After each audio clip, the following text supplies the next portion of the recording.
Hey intermediate crew, welcome to 3.3. We've got a beautiful full body HIIT workout. It's tough, there's so much in it, so bear with, do the best you can. Remember, I'm starting to over program now just for those that want a little bit more. So if you don't finish it all, that's okay. Remember, scale the moves that you need scaling with, but connect to your body. Always think of those beautiful technique cues that we've got, core engaged, like relax the traps the best you can, never lock joints, and sort of soft, and just muscle mind connection is so important. So let's have a look. You're going to need one dumbbell for this first one. You're going to set your timer up with 30 seconds of work, 15 seconds of rest. It's 16 sets around there. It's 8 working minutes, best you can. Dumbbell snatch, we're going to take those feet just outside hip width apart, 45-degree angle or just less on the feet. We're going to come down in the middle with our weight into that nice squat position. What we're going to do is push through the heels, stand up. When the weight gets around that hip height, we're going to pull it up the front of the body and roll it overhead. So in one motion, I use my arm out the side for balance. So, and it rolls up. So snatching it, bringing it up, overhead. Yep. From here, what we're going to do is go into a wood chop. So we're going to take those feet, again, out on that big angle. The dumbbell is going to hold either end. What we're going to do is rotate through the middle here. So we're going to bring the weight over onto our left knee. Now pushing the weight away from the body and rotating that foot, that's really important. We're going to come up over our right shoulder. So 45-degree angle. Yep. See here, the weight's actually gone behind my knee. So, whoop, my door banging. Yep. So breathe. Really important. A lot of people try and bring it through and then push it. Yet, really important that it's going to go on the outside, and that's going to work through those beautiful cross bands in the middle and get the legs. Going to do the snatch on the other side and the wood chop on the other side as well. Yay!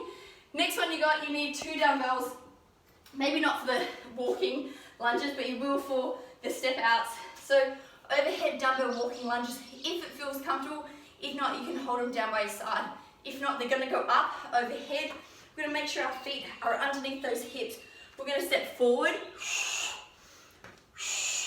Yep, breathing, making sure we're staying in that train track, not on that tight rope, and making sure that weight is directly over body. Yep, no arching backs, really not cool. We don't want any injuries.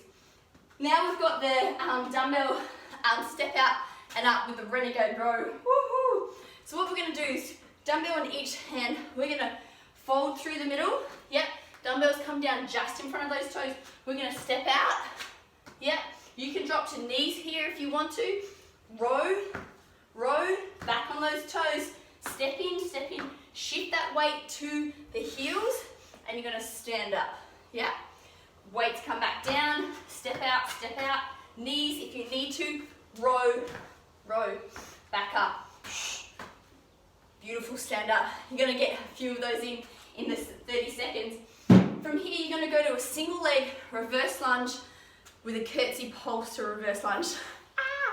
Just because we want more leg skin. Reverse lunge, go straight back behind. Yeah, 90 degrees on both. From this position, you're going to take it across to a curtsy. You can see now my train track comes out wider. Back to that reverse lunge and then back up. So reverse, curtsy, reverse, and up. Even if you need to hold on just a little bit, but try and keep that core in. You can weight it if you want. I'm going to do the same on the other side. Our next one, wow, there's more, is we've got inchworms and then abs and a wall sit. So again, timer set, round and round we go. We're going to drop into that inchworm, come out to that plank, tuck, and roll back up. Really important, even if it's a little bit wider, yep, to get down, hit, and roll back up. Now we're going to take it down. We've got some single leg ab bicycles. So what we're going to do, we're going to have a working leg that's going to come in and out, and then we're going to cross it, yeah, from the top. So opposite elbow, opposite knee. So just that bicycle. Really important here, if that back starts to curve off, you can always bring the other leg up, yeah, and cross it across. Big crunch in the middle. Don't just go through the motion of it.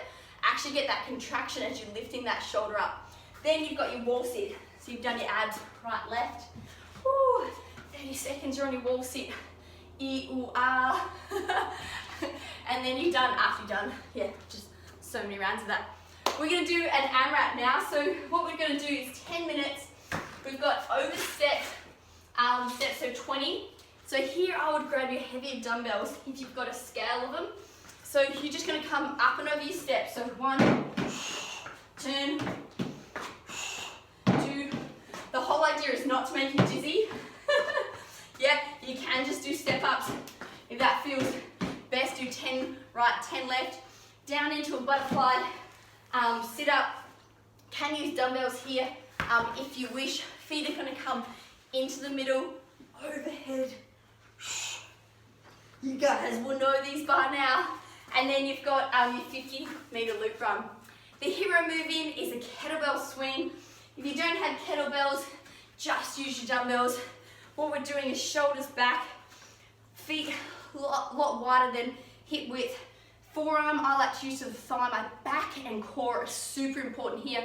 My shoulders are back, they're not pulling out of the joint here. I don't have a rounded top of my back. We're coming through here. Core, squeeze the glutes, pump up through the legs. So kettlebell swings, low box jumps. Yeah, and then dead bugs. Woohoo!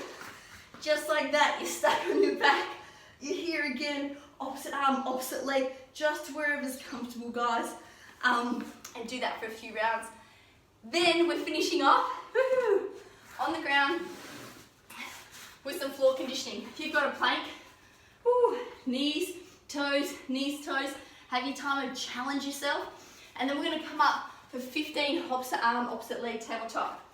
Set up that tabletop position, necks out, hands are underneath those shoulder joints. Big stretch, opposite arm, opposite leg. We're gonna crunch in the middle. So this is gonna help really work through the back. We work the front, we need to work through the back. And then that's about it. You're done, intermediate crew. I hope you've had a really amazing week 3.